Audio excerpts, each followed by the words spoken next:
গিয়া আমাকে কি করতে হবে বলুন। ওই ছেলেকে বলতে আছেন, শোনো তুমি প্রতিনিয়ত আমার জাদুকরের বাড়ি যাবে, আর জাদুকরের বাড়ি গিয়ে তুমি জাদু বিদ্যা অর্জন করবে। জাদুকরের কাছে যাবে আর জাদু বিদ্যা তুমি অর্জন করবে। ভাইরা আমার, বন্ধুরা, সোনা মানিকেরা, এবার ওই ছেলে মায়ের কাছে ছুটি নিয়ে বেরাদার প্রতিনিয়ত আপনার জাদুকরের বাড়ি যায়, জাদুবিদ্যা শিক্ষা করতে আরম্ভ করলো। একদিন দুই দিন হয়ে গেল, এভাবে জাদুবিদ্যা শিখতে শিখতে আপনারা প্রতিমধ্যে একটা বাড়ি লক্ষ্য করে দেখলো। ও ভাইয়ারে আমার, এবার ওই আপনার ছেলে জাদুবিদ্যা যে রাস্তা দিয়ে, যে পথ দিয়ে আপনার শিক্ষা করতে যেত, ওই পথের মধ্যে একটা বাড়ি লক্ষ্য করলো। আর ওই বাড়িতে দেখলো একটা আল্লাহওয়ালা ব্যক্তি, একটা সাধক ব্যক্তি আল্লাহর ইবাদত করতে আছে। আর ওই ইবাদত দেখতে আরম্ভ করলো। কিছুক্ষণ ব্রাদার ইবাদত করে আর কিছুক্ষণ ওয়াজ নসিহত করে। এইরকম আপনার মুসল্লিদেরকে সামনে নিয়ে, আপনার মানুষজনকে সামনে রেখে ওই আল্লাহর বান্দা সাধক ব্যক্তি আপনার ওই ইসলামের শিক্ষা দিচ্ছে, আল্লাহর একত্ববাদের শিক্ষা দিতে আছে। ওই বালক আপনার রাস্তায় দাঁড়িয়ে গেল। দাঁড়িয়ে যাওয়ার পর ওই সাধকের আলোচনা শুনতে আরম্ভ করলো। সাধকের বাড়ির সামনে দাঁড়িয়ে গেল আর সে যা বলছে তার কথাগুলো শুনছে, সে ইবাদত করছে, সে দাঁড়িয়ে দাঁড়িয়ে দেখছে। তারপরে একটু সময় দেওয়ার পর আবার পথ চলতে আরম্ভ করছে। আর পথ চলে ওই জাদুকরের বাড়িতে গিয়ে আপনার জাদু শিক্ষা আরম্ভ করছে।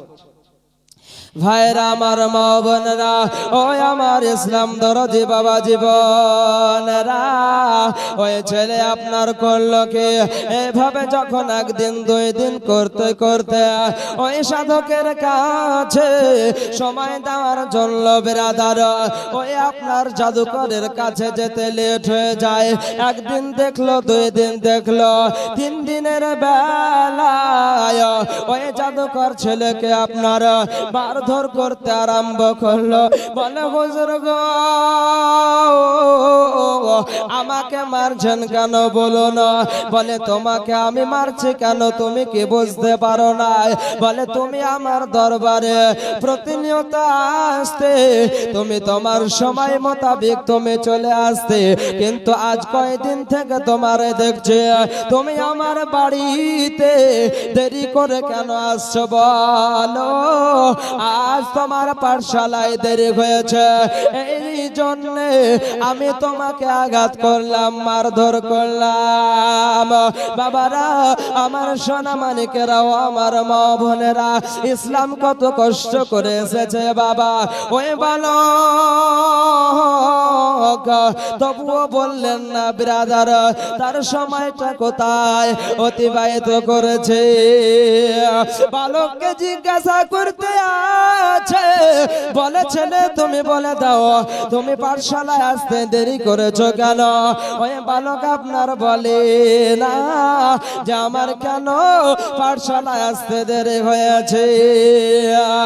এবার সময় মোতাবেক সে যতটা সময় ধরে ওই বাচ্চাকে প্রশিক্ষণ দিত ব্রাদার, শিক্ষা দিত, ততটা সময় অনুযায়ী তার সময়টা পুরোপুরি পড়িয়েছে। ভাই আরে আমার মা বোনেরা, গভীর মনোযোগ দিয়ে শুনুন। এবার ওই বালকের বাড়ি যেতে যখন গভীর রজনী হয়ে গেল, মা দরজা বন্ধ করে দিয়েছে, আমার সন্তান এখনো আসে নাই, রাত্রি হয়ে গেল এখনো কেন আসে না? এই বলে সন্তান যখন ব্রাদার রাত্রি বেলায় ওই বাড়িতে গিয়ে ঠকঠকা দিতে আছে, জননী মা মা বলে ডাক দিতে আছে। মা দরওয়াজা খোলার পরে মা এবার ভাবতে আছে আমার ছেলে তো প্রতিদিনই ঠিক সময় বাড়ি চলে আসে, ঠিক সময় চলে আসে, আজ কেন আমার ছেলে আসতে দেরি করলো, এটা জিজ্ঞাসাবাদ করলো। কিন্তু ছেলে কোন রকম বলল না বেরাদার যে আমি আপনার ইসলাম ধর্ম বুঝার জন্য গো মা আমার দেরি হয়ে গেছে। বন্ধুরে ওই বালকের কতটা বুদ্ধি ভালো, মেধাবী ছাত্র বেরাদার। মা জিজ্ঞাসা করলো, কোনো মতে বলল না মা আমি আল্লাহকে চিনতে গিয়েছিলাম। মা যখন জিজ্ঞাসা করায় না বলল বেরাদার, মাও অনেক মারধর করলো, সে কান্নাকাটি করে রাত্রিবেলায় আপনার ঘুমিয়ে গেল, নিদ্রামগ্ন হয়ে গেল। সকাল হয়ে গেল গো, সকাল হয়ে যাওয়ার পর এবার যখন আবার পাঠশালায় যাওয়ার জন্য তৈরি হয়েছে, পাঠশালায় যাওয়ার জন্য আপনার মা বলতে আছে ছেলের মনটা বড় খারাপ, আমাকে মাও মারধর করলো, জাদুকর আমার মারধর করলো। এই মনোনিবেশ নিয়ে আপনার দুঃখ মন নিয়ে এবার পথ চলতে আরম্ভ করলো। কারণ যেতে হবে, রাজার হুকুম, শিক্ষা আমাকে অর্জন করতে হবে। ভাই আরে আমার মা বোনেরা, এবার ওই বালক চলতে আরম্ভ করলো। চলতে চলতে চলতে চলতে যখন সাধকের বাড়ি পৌঁছে গেল, সাধকের বাড়ি পৌঁছে যাওয়ার পর ওই সাধক আল্লাহর বান্দা আপনার ইবাদত করতে আছে বেরাদার। সে আপনার তার মতো ইবাদত করতে আছে। ইবাদত করার পর যখন সে আপনার আল্লাহর ভক্তি, আল্লাহর বান্দা আপনার ওয়াজ নসিহত করতে আছে, এই রকম মানুষ সামনে বসে আছে। আর ওই আল্লাহর বান্দা